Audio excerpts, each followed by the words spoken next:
So hello guys, I hope you're all well and safe and having a great week so far. Tonight, Middlesex University Product Design Engineering and Design Engineering are really excited to host our 10th talk in the annual guest lecture series. This runs weekly throughout the academic year on Thursday evenings, bringing together a vibrant mix of speakers from across the full spectrum of design and engineering. A mix of leading practitioners, opinion leaders, radical thinkers, and emerging talents to inspire and support your development. And tonight we're really excited to host Elisa Defossez, joining us from Helsinki, Finland. She's an assistant designer at the luxury fashion brand Hermès, and Elisa's background is in industrial design and fashion. Industrial design, but also in fashion, clothing, and textile design. She has a bachelor's degree from Brussels, Belgium, and a master's degree from the Aalto University in Finland. Elisa has also undertaken design practice, experience, and internships in Belgium, France, and Japan in companies and places such as the Henry Textile Design Studio, Hermès, Torafu Architects, and Minä Perhönen. And the full details of the talk and Elisa were sent to your emails ahead of the talk, including links to Elisa's social media pages, LinkedIn, Instagram, and the website as well. So definitely feel free to connect with Elisa online and get a flavor of the work that she's done, which she'll also share with you now.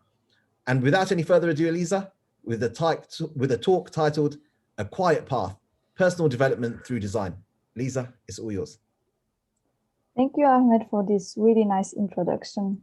Hello, everyone. I'm Elisa Defossez, and I'm really happy to be here today and share with you my experience and my vision through some projects.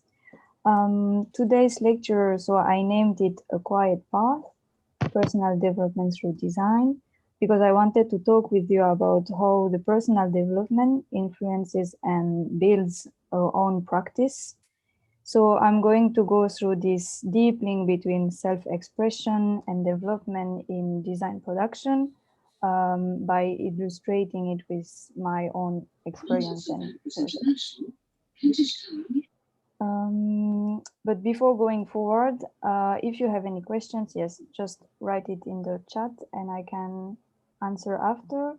But I cannot see the chats right now, but if you have some comprehension, like non-understanding or something, just unmute your micro and you can ask me anything. Just shortly, yeah, about myself, Ahmed already mentioned almost everything. So I'm a Japanese and Belgian product textile designer based in Helsinki, Finland. I have a background in product design, and now I just graduated from textile field in Finland, and I'm now an assistant designer at Hermès. So today's talk, I really wanted to talk about the link between personal development and the design practice. For me, both are like the two are really forming an inseparable whole. And I think it's because my own definition of design is like that. I consider design as, in a really large and blurry way, quite close to art, because I think it's a way to do the self-expression and to also express our creativity. But maybe what's the difference is that we are inputting in the functionality in addition. So it's quite strong to be designer because you can express something and you are giving it to people through objects, through services, anything you design, and it's going to be part of their life, of their daily life. So you can really deliver a really strong message every day to people. So that's really amazing, I think. But since it's a self-expression practice, it means that it demands a self-development and a really deep research about yourself. So I think it's really nice to consider all your cultural, educational background as source of inspiration. And I think, and I'm hoping that it will help you to build your own philosophy into design, like what kind of designer you want to do or to be, or what do you want to express, what kind of how you want to be helpful in the society. And you can also build your own practice, like find your own methodology, your own process. So you can interpret either your own practice. So that's what I want to talk about, and I will go through it with my own examples. And so firstly, like the structure of this lecture is going to be first about this personal path that I will explain to you. And then on the second part, I will focus on my maybe master thesis that I just presented, which is called Nucleus. And it's a good example how I used all my personal background into design, product design development, and how I build my own philosophy. So I will talk about my thesis later, but this nucleus is a word that I invented, but it means the state, the quality of coziness. And it's my biggest quest into design to how to give to people a warm and comfortable feeling. So that's the main research that I'm doing now. So my personal background, I would like to talk about 3 points that really deeply influenced me. First, it's about my Japanese influence. So I'm half Japanese from my mother, and I went to Japan many times, and then I also speak Japanese. But the main biggest influence that I had was in daily life that my mom gave to me, especially the philosophy that we have with the objects. So the objects have of daily life, like bowls, tablewares, even clothes, they have really they participate into our beauty sensitivity and bodily experience. Like we really experience the whole object with the touch, like the shapes. And also I was really influenced by the way the nature observation is really a big part of the aesthetics of Japan. So it implicates like the respect of nature, but also the colors and the notion of imperfection. The second point is my musical environment I grew up in. Since my both parents are from the music field, my mother is a pianist, and then my father is an acoustic engineer. So like this type of abstract concept, like non-visible words, or like about vibrations, the atmosphere, all these notions are something really familiar to me. And also I developed a sensitivity to the ear atmosphere. So I'm quite sensitive to noises, to sounds. And the third point is the Finnish life that I'm experiencing now. So I'm living in Helsinki in Finland, and here I can feel some similar point with the Japanese way to really respect nature and to be really close with. So now I'm walking every day to forest, and that's really inspiring me. And also I discovered here the most quiet atmosphere that you can imagine. And quietness is really part of daily life. And I realized how it's important in the well-being of people. So as I mentioned before, I have a bachelor degree in industrial product design that I did in Brussels. And that it was a really good education because it wasn't about just mass production, but it was more, the industrial word is more to think about how can we be rational about things, how we can reduce the amount of waste, or how we can really think about the production, but the material as well. But it was still quite broad, so you can be also quite artistic, but just thinking about the rationality of your objects. And during these studies, I was already quite interested into colors. That was one of my main interests. For example, this project that you can see on the screen is a collaboration that we did with Tupperware company. I don't know if you know this company. It's like a plastic boxes, containers for food, quite famous.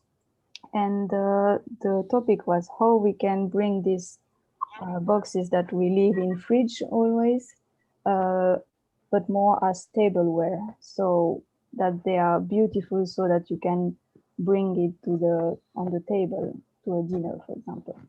So for me, I explored it to really simple volumes, but I mainly worked with the colors, and I used really subtle colors, shades, and it's not that common to use these shades for plastic. So it completely changed the perception that we have of the material. It doesn't look like plastic color, so I was exploring this kind of things. But I was also really interested in the notion of modularity and comfort already, and quietness. So this project, for example, Coquet, is it doesn't have one function. It's like a carpet, it can be a wall, it can be a mattress. So I was really interested in this interaction between people and objects. And then, but still, I really liked the product design education, but I was a bit frustrated the way it has been broad. I mean, the function and the functionality was maybe the main of the industrial product design education. So for me, the colors and the materials were more they were so important, and I wanted to create my own materials by myself. So it's why I was really interested into textile design, because textile, you start with nothing. So you can really create your own material by choosing the yarns, by choosing the colors, by choosing also the structure. There are so many types of structures, so you can give different properties to the material. So it's why I was really interested into, and I applied to Aalto University. So during these studies, we did hand weaving to understand with the logic of the structures, and then we did the industrial weaving, like this one. It has been industrially woven. I did weaving, but I was also interested in, a bit like the Tupperware project, into the relationship between colors and the materials. So for example, this experimental work, I don't know if you can guess what kind of material it is, but it's the really industrial, quite bad looking furniture padding foam. I don't know if you see this, a bit yellowish, not quite pretty. And I dyed and I printed on it, and it totally changed the way we perceive the material. So that's really one of my big interests. And then now I would like to go through the experiences that I had, mainly the internships. I think internships are maybe the best way to find your interest, to meet people. I think it's really one of the best things to do. I know with COVID it's a bit tricky maybe now, but I really encourage that. And the first one that I did was Torafu Architects. They are based in Tokyo. It's a studio of interior architecture, so they are doing also object, window display, furniture, really a lot of things. And even though I wasn't in architecture or anything, the reason why I applied there because of this image that I'm showing now. It's the really iconic object. It's a air vase, they call it, and it's just some cuts in the paper so that you can develop it into volume. And I thought it was so poetic and so beautiful. Then I just applied. And I really discovered there the different scales of projects, and it was really interesting to see how they link space, object, like the details were like everywhere. You can design everything. So that was really amazing experience. The second internships that I have done is at Daniel Henry Studio. He is based in Belgium, in Tournai, and he specialized into really experimental screen printing on fabrics. I don't know if you know screen printing. It looks like this. It's maybe the ancient, like the previous way to print. Now it's maybe more digital, but it was with these frames, and it was my way for me to learn textiles because I was still in product design department at that moment, but I was really curious about textiles, and it's the way you can also learn different fields through internship. The third internship that I have done is at Minä Perhönen. Minä Perhönen is a Japanese fashion and more lifestyle brand based in Tokyo. They started mainly with fashion, but they did also a lot of textiles. And again, I just fell in love with the textiles and I just applied.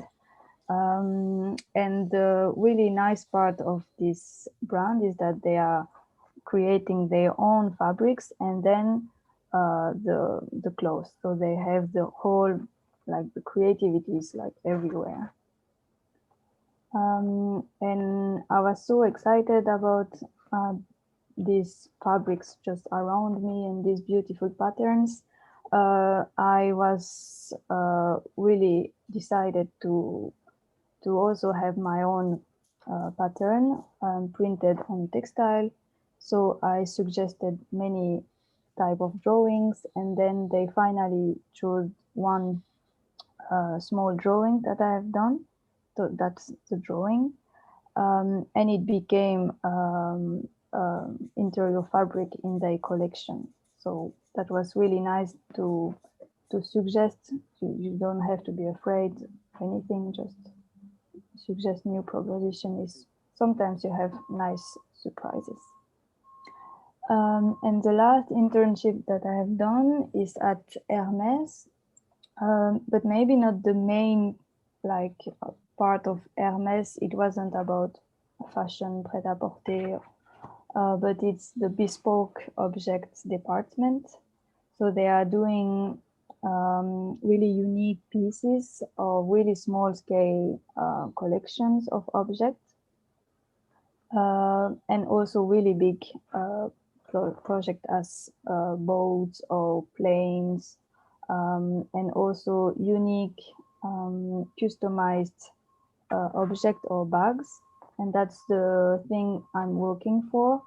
And it's quite interesting to see when you look at my path that I'm in now to bags, and bags is like an in-between textile and object, because we start with leather, which is really soft, and we give the volume. So it's quite interesting to see these cross-disciplinary skills that it might need. So that was my path, and now I would like to introduce you my thesis, because it's really a good example to see how I input all the things I just talked about into a design development. So my thesis title is Nukunes, and it means the state, the quality of coziness. And it's a word that I invented based on the Japanese word nukumori. And nukumori, it has a really, really blurry meaning, as many Japanese words, but it means approximately a feeling of coziness and comfort in a psychological and physical way at the same time. And it's really personal. So my definition of nukumori might not be the same than you have, because it's based on your own experiences that you had in your life.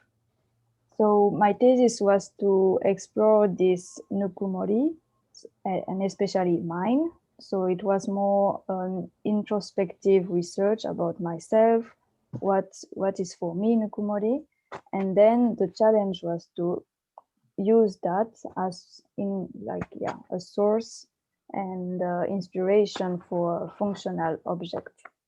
And in this case, the functional objects were acoustic objects made of wool felt material. And the aim was really to bring this warm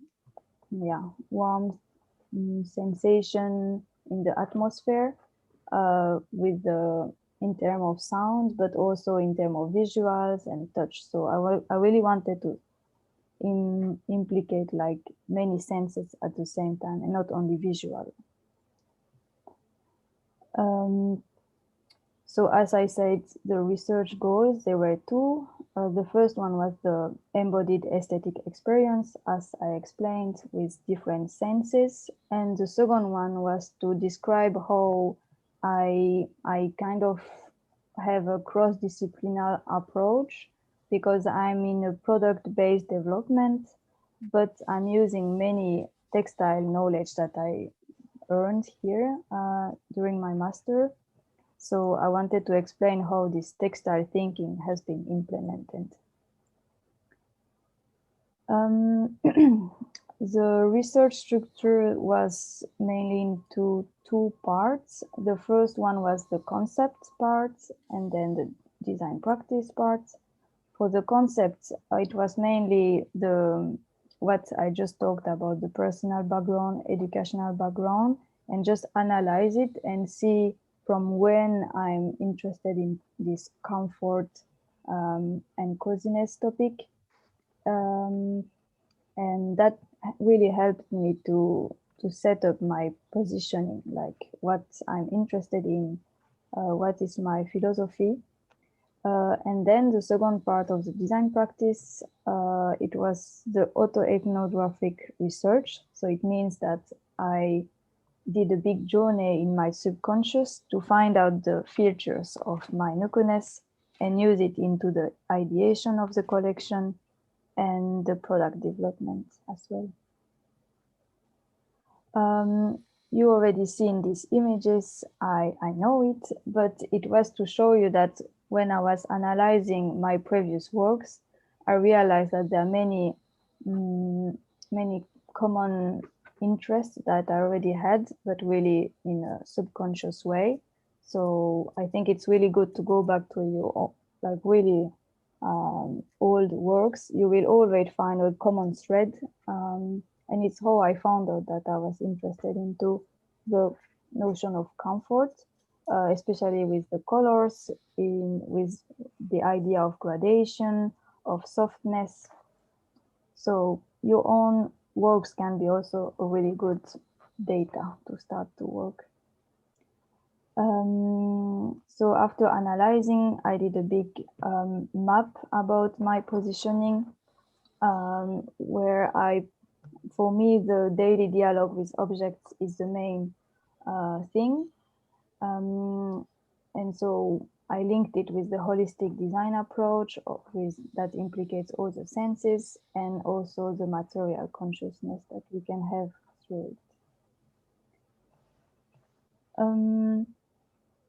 For the autoethnographic research, there are many different methods to go into your subconscious, I think. But me, I did it in a visual way. So I did it through, here you can see some collage. So I didn't know how to approach my subconscious without thinking, because when you start to think, it's not your subconscious anymore.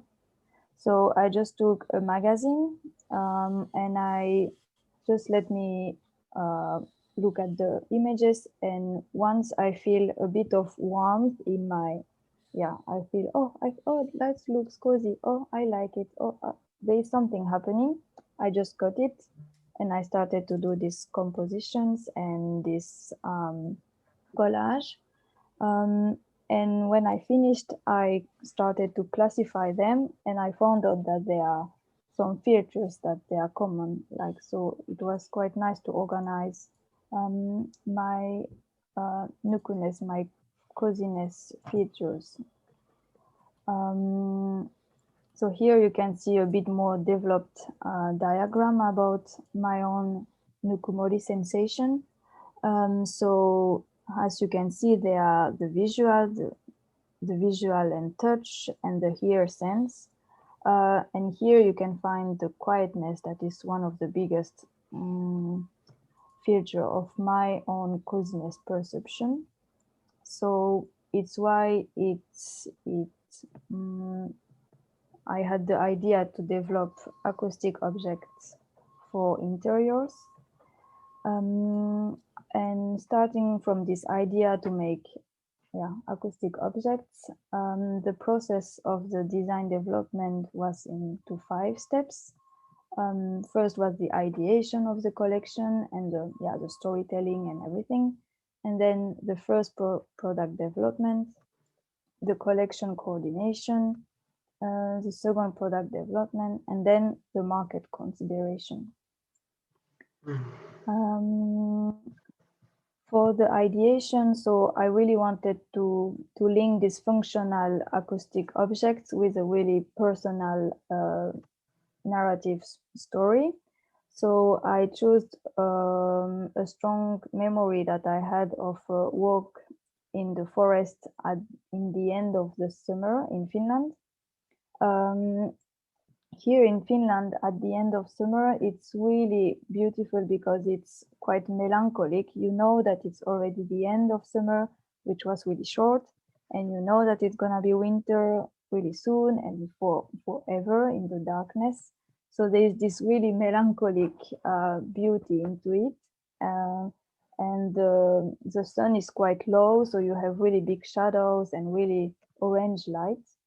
So I wanted, and this was quite nukumori for me. I feel really cozy with these lights.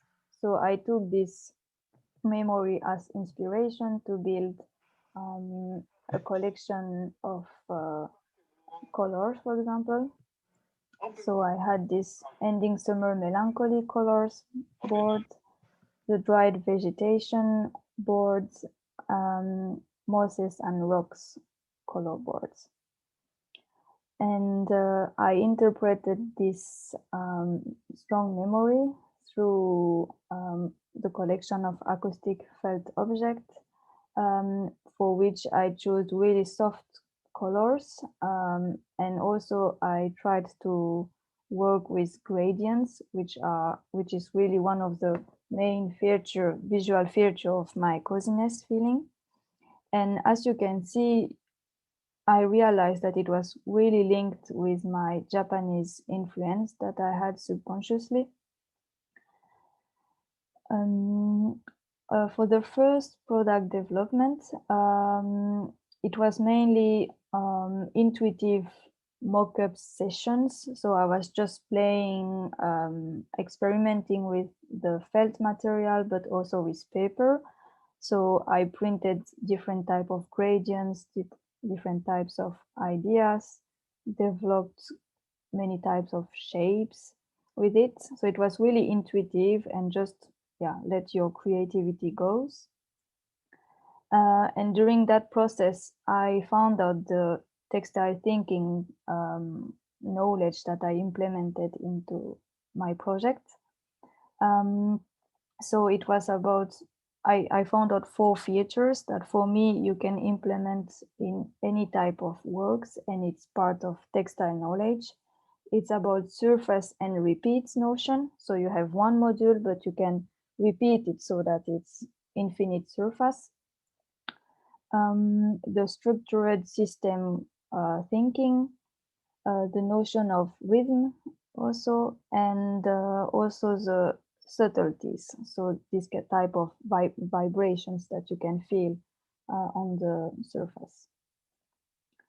And in parallel of this really intuitive, really creative mock-ups process, I also did some acoustics researches because I wanted that it's also functional. So I started to look at what type of shapes or what type of materials are the best for the absorption. And I also did this type of mood board with other acoustics objects that already exist, like curtains or modular objects. And at the end of this first product development, I did also absorption tests, actually with my father. So we recorded some noises with and without the objects, the samples that I made. So we discovered which shape, which thickness works the best. So that really helped me to do the decision of it's narrowed down with all your samples. It's really narrowed down and force you to make decisions. So it's a really important step. The third step is the collection coordination step. I think the collection coordination is more textile and fashion knowledge, maybe, especially about the colors, the balance between the whole collection, how it will look like, the different scales, the dimensions, and so on. So that's also really an important and interesting part. And also, I did the last decision of which shape works so well. So it was really decision-making stage. And then we have the second product development. It wasn't about creativity properly, but it was more how to adapt your ideas for machines, for the productions, how to reduce as much as possible waste. And so that more maybe the industrial designer part of me. And here we have the final collection. So it's a collection of 4 acoustic objects made of felt. They are wall hanging, all of them. The first one is nuku, from the Japanese word nukumori, and it's a modular acoustic wall covering system. So it's monomaterial. It's just one felt sheet that is cutted in the edges so that you can fold them, pinch them so they get a volume, and then you can connect them like in an interlocking way. So it's totally modular, and you can create your own dimensions, your own color combinations.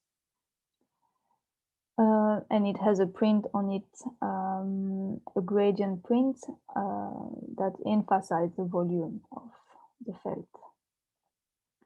The second object is nami, which means wave in Japanese, and it's a wall acoustic panel made of wool felt strips. And a bit similar to the previous object, it has some cuts on the edges, so you can just attach the strips into a felt background. So again, it's monomaterial, and here I wanted to play with the kind of illusion because it has a print at the place there is a fold, yeah. So there is kind of illusion between the real shade and the shade created by the print. So it gives a really nice, like vibrant surface. The third object is mutos. Mutos means change in Finnish. And this object is a wall tile, a wall tile. And you can curve it because it has a metal yarn going through, so that it keeps the shape when you fold it. And I wanted to explore this nice gradients.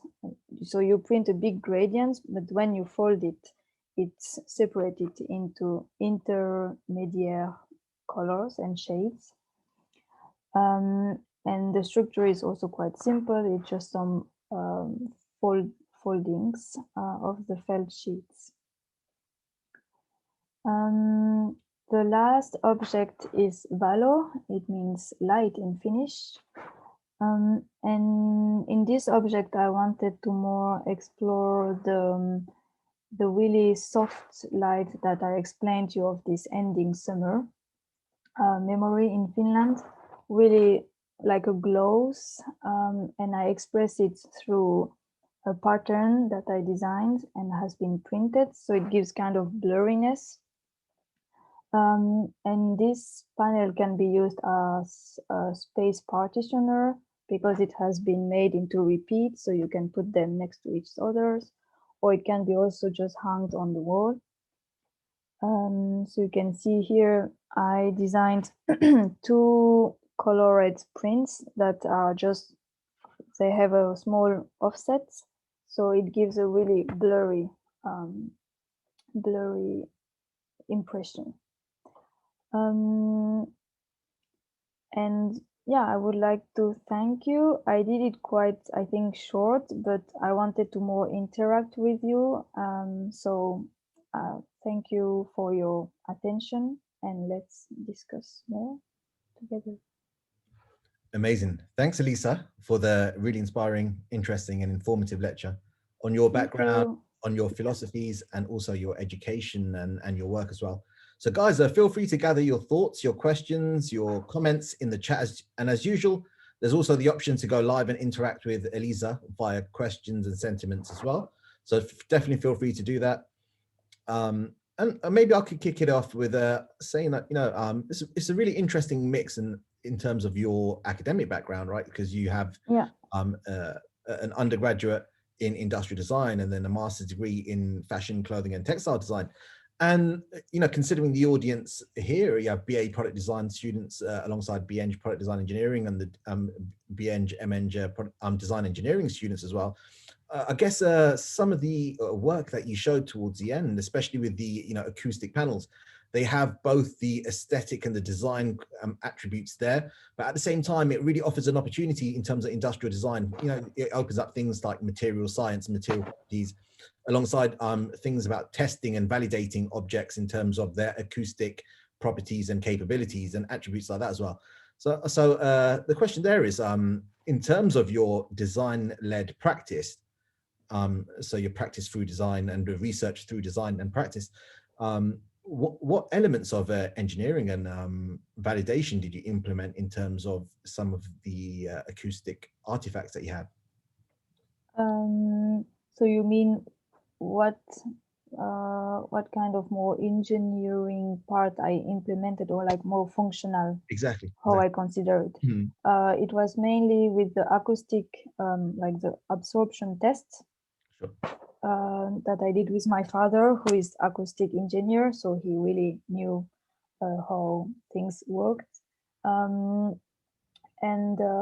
there I really, it's by testing that I realized, oh, my things doesn't work, my thing works, but I really first need to be totally free, I have to say. Just knowing some basics about acoustics, like, okay, this type of convex shape diffuse more sounds, okay. the thickness is important, the density is important, really, but just the main ones, really not into details. That really helps me to be creative still, but still I know some features, some important features. And then we did this acoustic absorption test, and I found out more in details, like difference between different thickness and different features.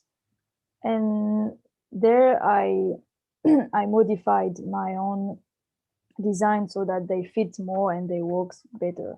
So I think it's nice to know the big, like the main lines, and then but not too much, so that you can be creative, and then at the end go more into details and more technical issues. Like, maybe, I don't know if I answered your question. Oh, definitely. That's really interesting. And the questions are coming in and requests as well. So moving first to Demi Banjo. Demi's asking, what made you switch from industrial product design to fashion and textile design, and how did you find the transition? So from product to textile. Yeah, as I said, I really love product, and I'm still really into it. But the way, maybe it was just the teachers, the way they considered the colors and the materials, it was really, oh, Elisa, you are always talking about colors, but it's not the main important thing. You have to think about the functionality, and if the color of the material plays a role into the, how is it, really obvious functional way, then you can use it. But otherwise, it's just an extra. Like, it has been considered as something plus. Okay, if you have money, if you have time, let's put a pretty color or something like that.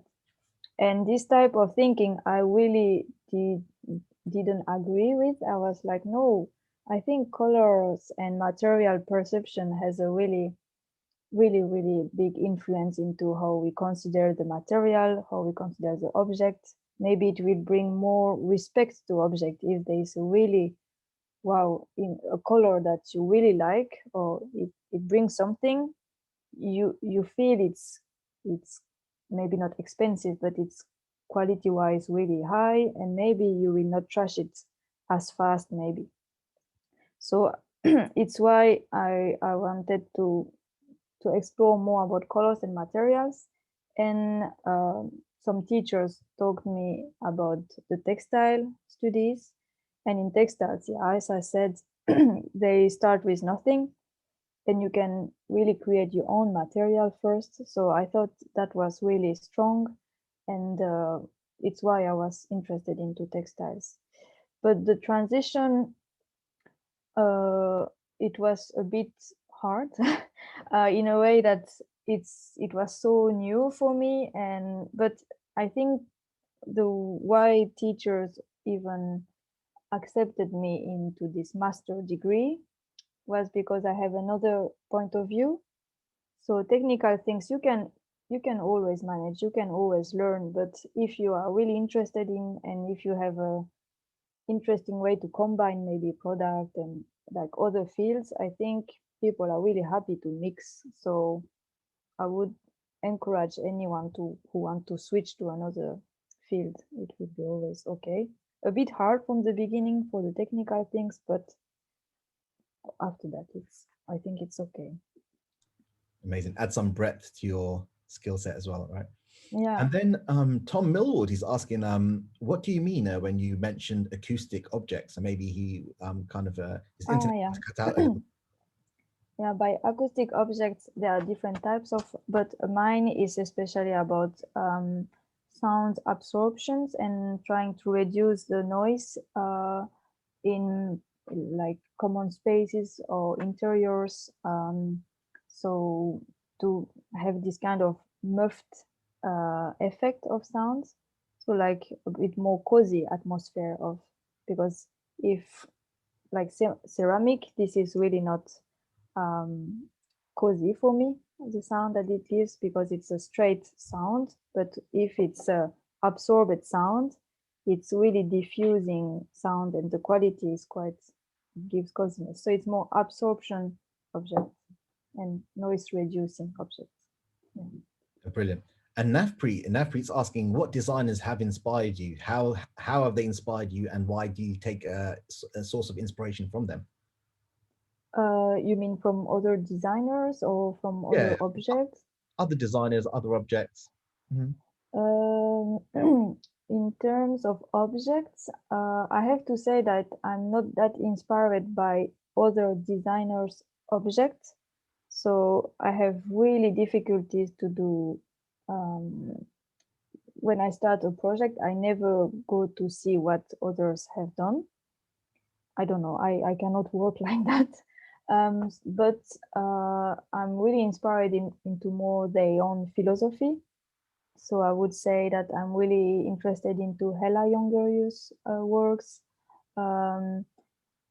like Burlek, but not for what they are doing. Of course, I think it's really beautiful, but I really like to see what they want to express through it and how they are following the common thread that they have into their projects. So that may be what inspires me. And for the object, maybe second-hand objects that I found randomly are maybe the most for me.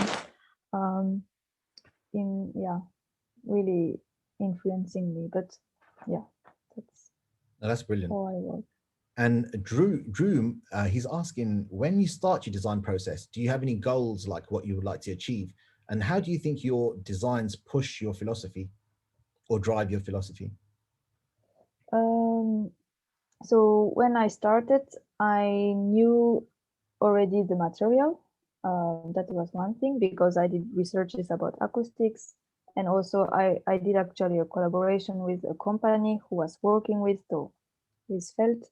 So I had the material. I just knew the small, like the little of the features that I told you before about the absorption features, but otherwise I didn't know anything. I just did with hands, and by doing, ideas came, I think. So that's how I did, at least for this project. And in general, it's more intuitive. And then what was the second question? Sorry. And how do you think your designs drive your philosophy? Or is it the other way around? I think it's both ways. It's same with personal development and design practice. It's really in both ways. You take inspiration in a subconscious way or conscious way from your personal how you are actually and what you have lived, and it helps you to build your own philosophy. And then the philosophy, when you go deep into it, you start to also change yourself, I guess. So I think it's both. They are just working together. Amazing. And Demi Banjos is more of a comment. She said, beautiful patterns and beautiful colors. Thank you so much. Your work.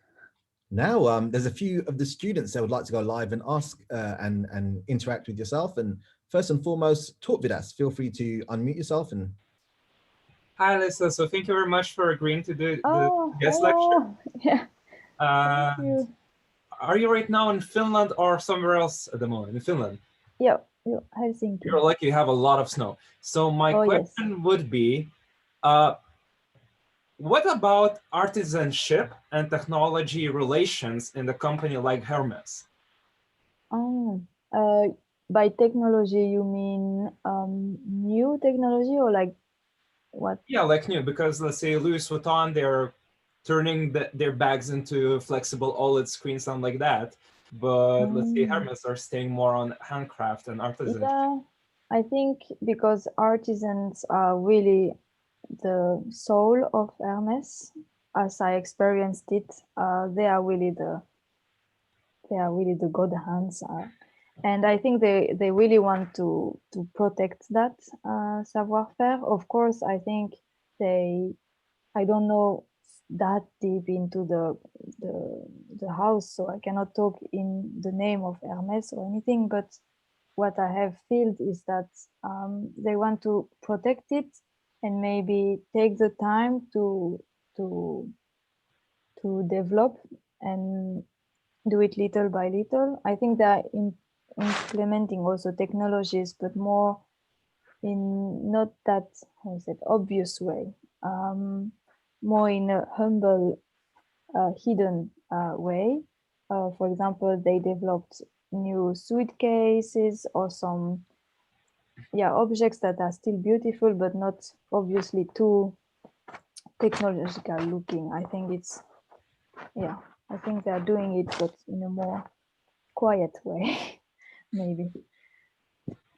Thank you Amazing. so much. Thank you, Torafu. Thank Now you. moving on to Navpreet. Go for it, Nav. And Nav, you can unmute yourself. Hi, thank you for your talk. It was really inspiring. So you explored nucleus, Yes. and does that mean you asked for feedback in regards to your designs and your patterns, or was it just how you felt towards them?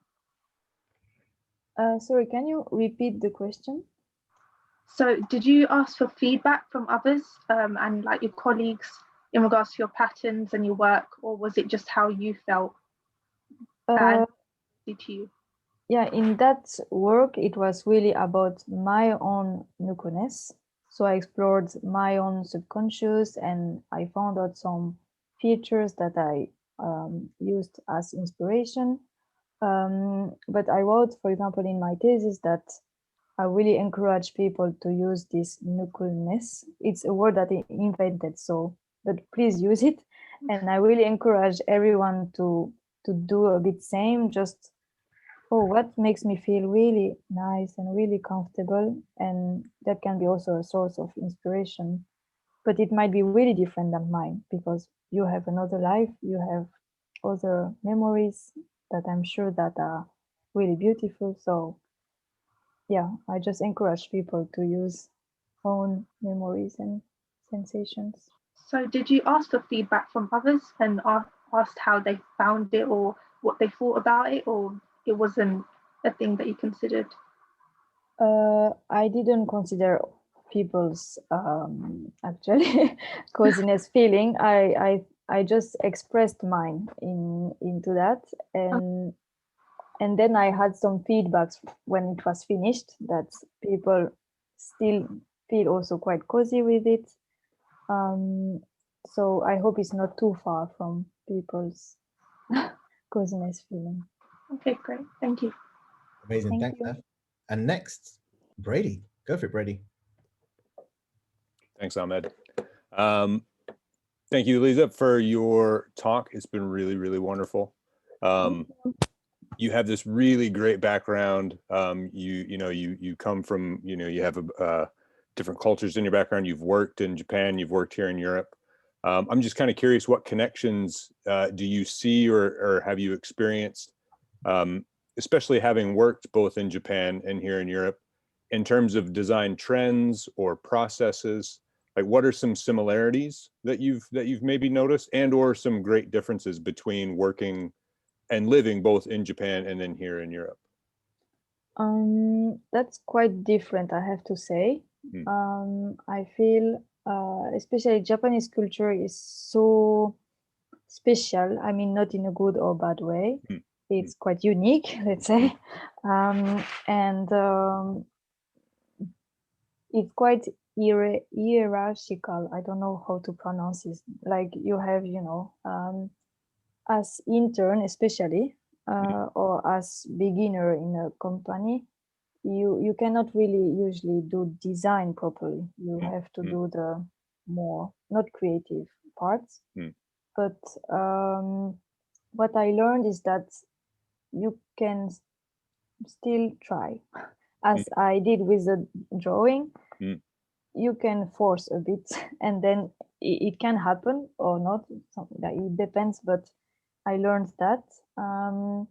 So also for the design, it's not maybe as free as Europe. If you have an idea here, you can just talk and it might happen. And and that's it. But in Japan, there is an order, like you have to be there, you have to present this person have to talk. I mean, it was quite different in that sense, maybe. All right, thank you. Thank you. Amazing, thanks a lot. And now Eliška, she again, she echoes Demi's sentiments in that she really likes the selection of colors that you have, especially the kind of emotions that you evoke. And she said that it's not very nice looking and very warm. And the question that she would like to ask as well is that, what is the biggest challenge for you so far in your career? Big challenge. It's maybe this, what I have said about design for me is quite close to art and for the self-expression. And it was really good to have a question that I didn't consider people's also closeness feeling. So I have to, I think, balance between this self-expression and these functionalities, and also, yeah, to be aware that it's in a, like in another context with people who are gonna use it. It's not only me.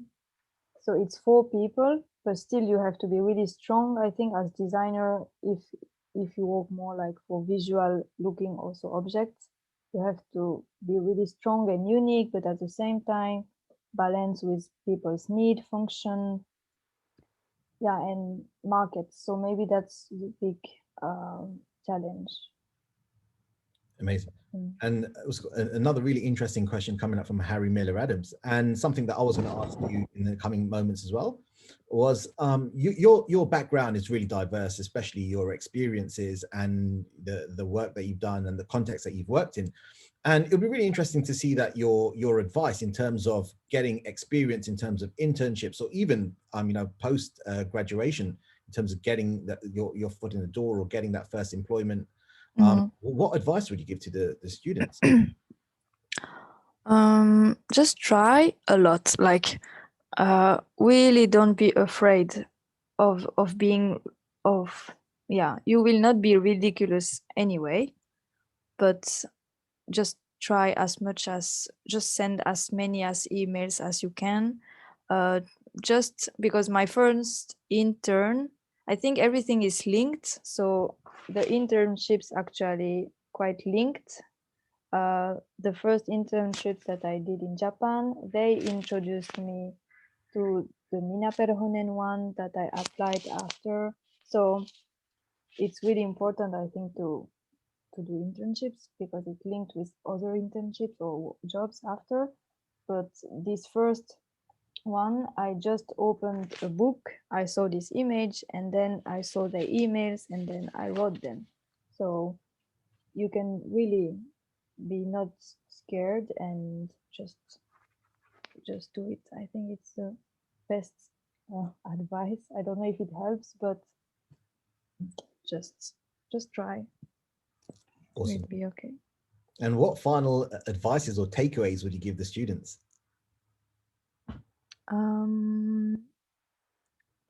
Do what you are passionate about.